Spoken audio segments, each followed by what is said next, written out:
I am Town Deputy Supervisor John McCarron, on behalf of Supervisor Smith, who took ill this morning. He took it and had to leave early. I'd like to thank you all for joining us here for this momentous occasion. First and foremost, as you can see, we have a lot of dignitaries and elected officials. Change it up, they're not my colleagues on the town board. Town board members who are with us here today, Teresa Mari and Brooke Lupinacci. I won't do it, Jillian. Our receiver of taxes, everyone's favorite receiver of taxes, Jillian Guthman. Our superintendent of highways, Andre Sorrentino, sends his regrets, as do our council members, Dr. Dave Bernardo and Sal Ferro, as does town clerk Andrew Rea. From the New York State Senate, we have Mario Matera, who I don't believe has joined us yet, but we are graced by our state assemblymen, Stephen Stern and Keith Brown. Suffolk County Legislator Stephanie Bontempi is represented here today by Caitlin Curry, who I know is out there somewhere, and Rebecca Sannon, Legislator Sannon, is represented by Nick Carey. Welcome, Nick. We have the Village of Asheroken Mayor Greg Ledica is here with us today, and the Northport Mayor Donna Koch sends her regrets. A very special thank you to the Huntington Militia for their great work capturing our past, and our Town of Huntington team here, our town historian Robert Hughes, lovely wife Priscilla, Jonas Wagner, our citizens advocate, Jonas, our chief of staff Michelle McCarthy, director of communications Chris Geed, who along with Robert Hughes organized this and helped put this all together, and Antonia Mateu from our town clerks, archives, and appropriate, I think you'll be speaking later, Antonia, because of the history here. So while the 250th anniversary of independence is 2 years away, declaring independence did not occur overnight. It was the result of activities in the years preceding 1776. So today, we celebrate the 250th anniversary of one of the first steps taken here in Huntington, which was the adoption of the Huntington Declaration of Rights. Huntingtonians of 1774 were very concerned about the measures that were being taken by Britain in reaction to the Boston Tea Party. And if you read some of the town historian stuff, crazy stuff. Town historian Robert Hughes will give us a brief background today as to what went into creating the Declaration of Rights in the context of the 1770s. We also take this occasion to announce that the town board, with Robert Hughes, will appoint a committee made up of representatives from the many heritage organizations in town to coordinate Huntington's 250th anniversary activities in the years leading up to 2026 and beyond. I would now like to introduce Huntington Town's historian, Robert Hughes. He'll make a few remarks and then lead our elected officials in the reading of the Declaration, the Huntington Declaration of Rights. Robert?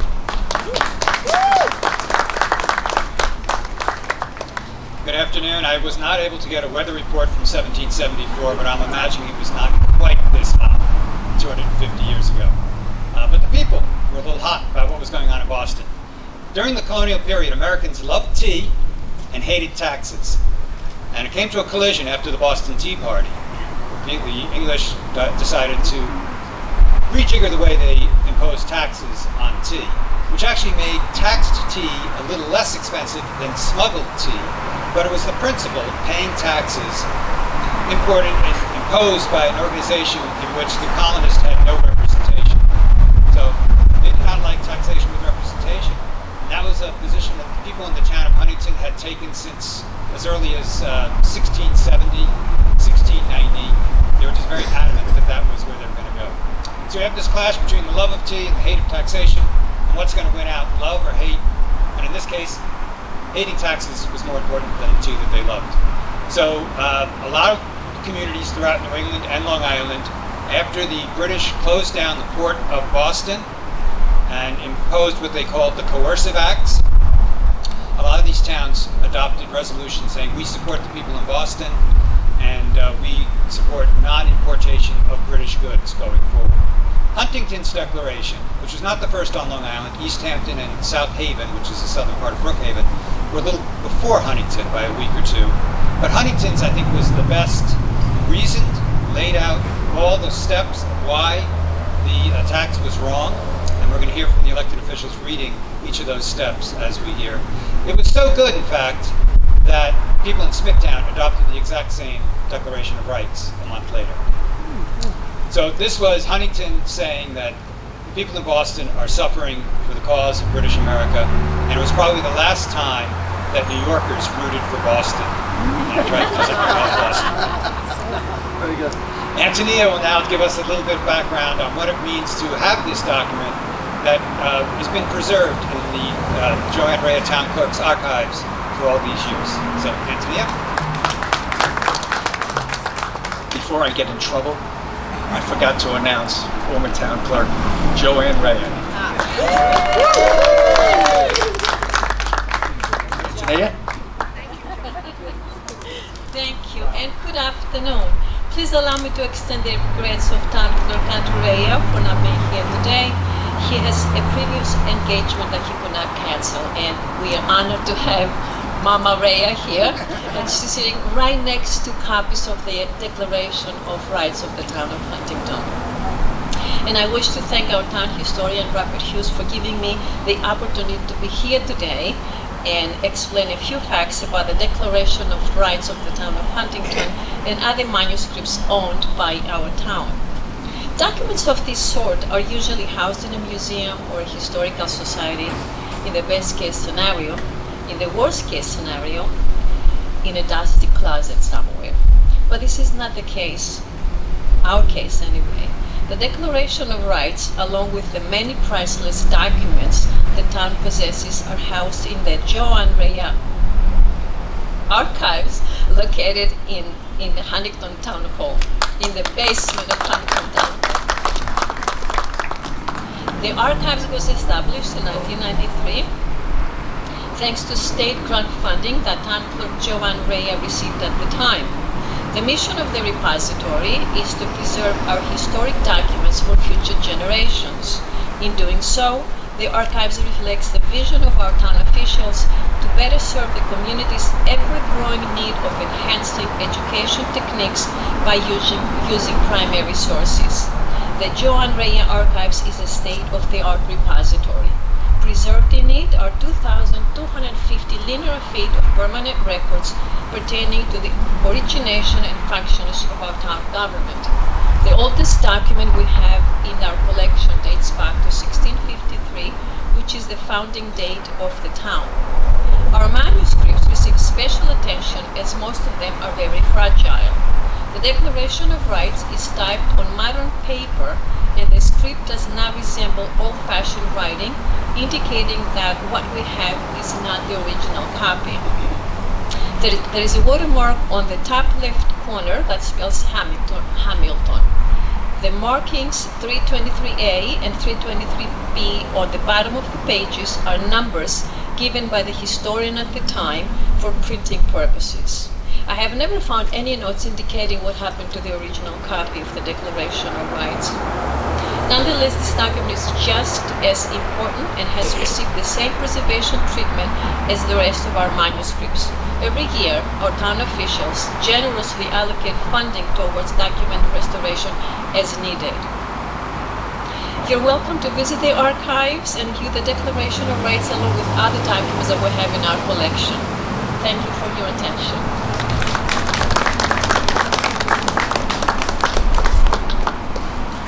So, now that we've talked about the Declaration, let's hear what Huntington actually wrote. Listen, back have a in care, 1770. shoulder, arms.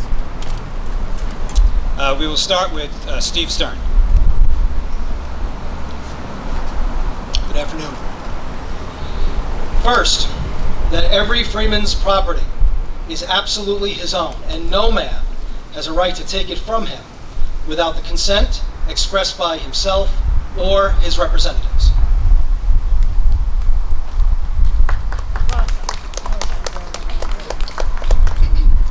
Second, that therefore all taxes and duties imposed on His Majesty's subjects in the American colonies by the authority of Parliament are wholly unconstitutional and a plain violation of the most essential rights of British subjects.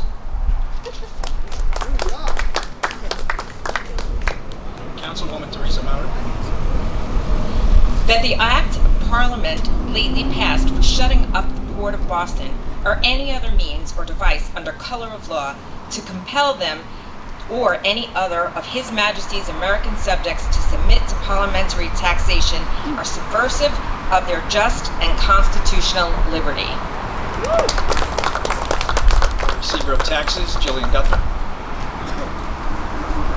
That we are of the opinion that our brethren of Boston are now suffering in the common cause of British America. That therefore it is the indispensable duty of all colonies to unite in some effectual measures to the repeal of said act and every other act of Parliament whereby they are taxed for raising a revenue. Ashwaubenon Village Mayor Craig Ledica. Sixth, that it is the opinion of this meeting that the most effectual means for obtaining a speedy repeal of said acts will be to break off all commercial intercourse with Great Britain, Ireland, and the English West Indies colonies. Very well done. Thank you, sir. Councilwoman Brooke Lupinacci. Seventh, and we hereby declare ourselves ready to enter into these or such other measures as shall be agreed upon by a General Congress of all the colonies. And we recommend to the General Congress to take such measures as shall be most effectual to prevent such goods as are at present in America from being raised to an extravagant price. And lastly, we appoint Colonel Platt Conkling, John Sloss Hobart Esquire, and Thomas Wicks, a committee for this town, to act in conjunction with the committee of the other town in the county, as a general committee for the county, to correspond with the Committee of New York. 3 cheers for the Huntington Declaration of Rights! Hip hip! Huzzah! Hip hip! Huzzah! Hip hip! Huzzah!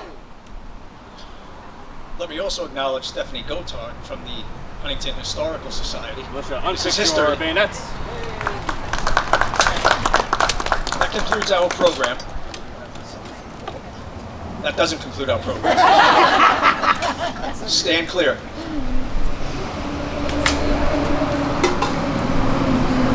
Shoulder firelocks. Militia to the right, about face. To the left, wheel. Step. Take care. Hold. To the right, about face. Militia, take care to prime and load. Prime and load.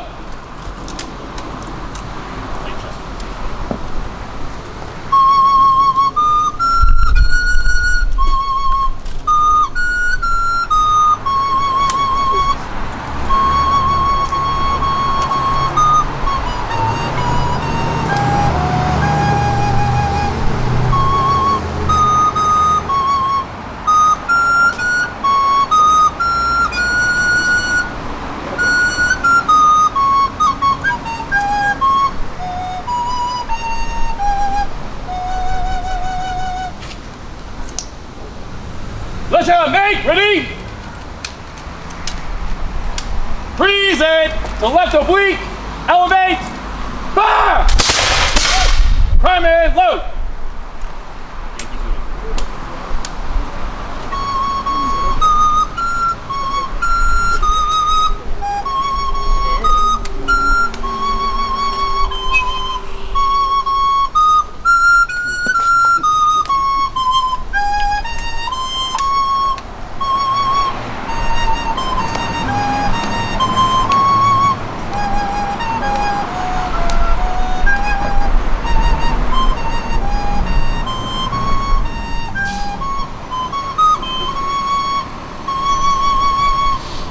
Militia, make, ready?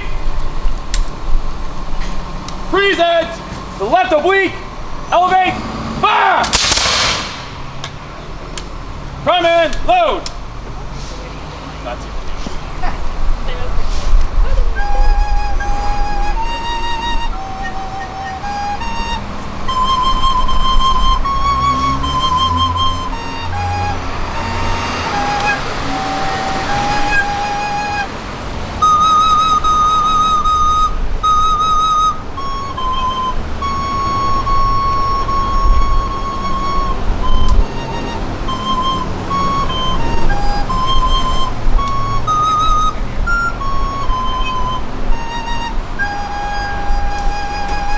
Militia make ready!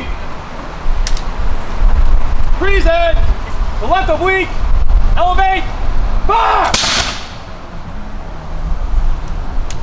Half cock firelocks! Shut pans! Shoulder firelocks!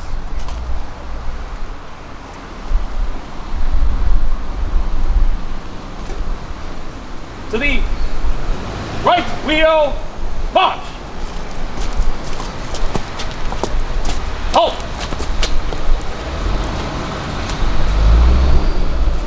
Order, firelocks!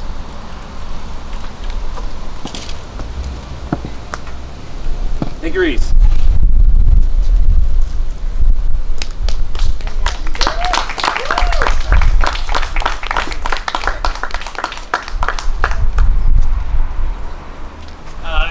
The celebration is not ending today. It's going to continue on Sunday, and the commander of the Order of the Ancient and Honorable Huntington Militia, Patrick Mantle, will tell us about that. And if you want to know more about the background of the Declaration of Rights, you can go to huntingtonhistory.com. There's a write-up there.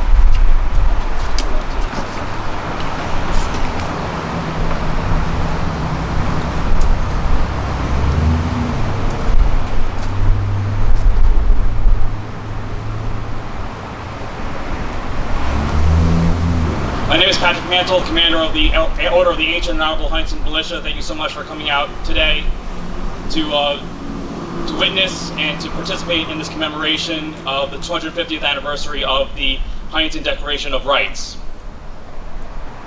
So, as just briefly mentioned, we are going to hold a living history reenactment encampment just down the road here at the Village Green, at the Huntington Green, right next to the Arsenal, right by the Cinema Arts Center. This Sunday, June 23rd, from noon to 4 o'clock, we are going to read the Declaration of Rights, just like we did here, aloud to the green for everyone present, and then also hold a 1774 militia encampment, so you can come and talk to the people of the past, see the people of Huntington from 1774 and what they thought and talked about after the Huntington Declaration of Rights was drafted.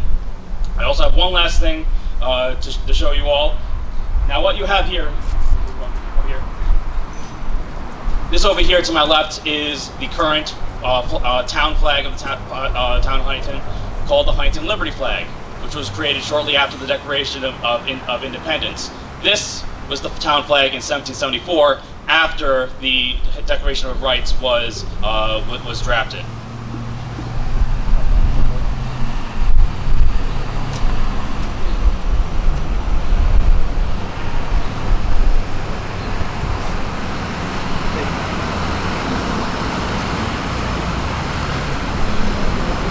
As you can see, it looks a little similar, but it's got a few different things on it. It has over here in the canton, in the corner of the flag, the King's colors. It's not the Union Jack, because they haven't added the cross yet for Ireland, for Northern Ireland. This is the King's colors in the canton. And on one side it says Liberty.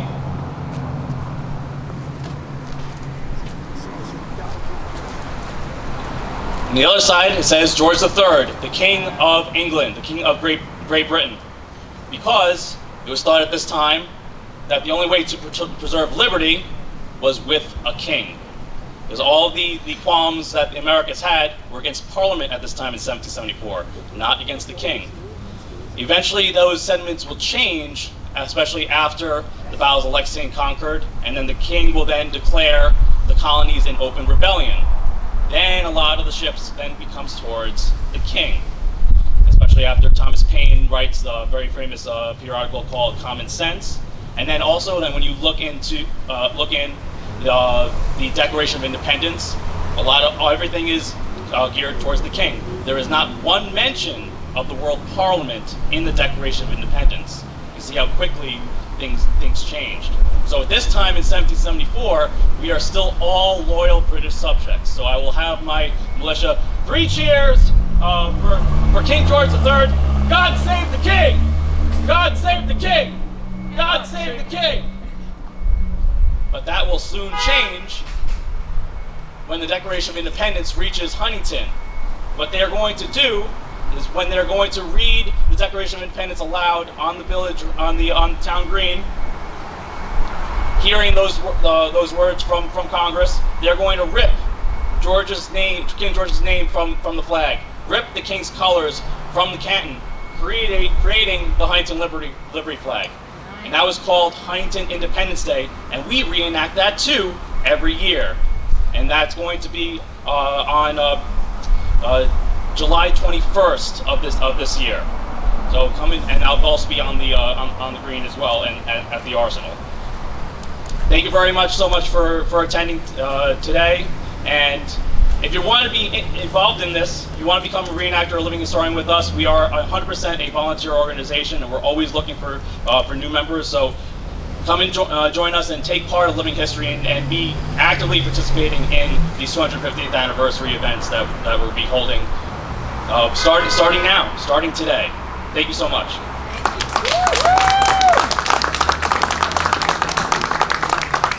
Another thank you to Patrick and the Huntington Militia for all that you do, watching our parades, and keep our history alive.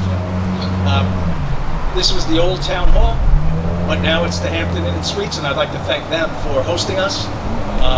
We've had our commemorative Declaration of Rights medallion hanging here for a very long time. And thank you again to the hotel for letting us come out here and use this beautiful courtyard. That does conclude our program. I'd like to thank everyone for attending. Remind you of the encampment on Sunday, and I think there's some refreshments, and Robert Hughes is available for a chat. You can make a resident inside.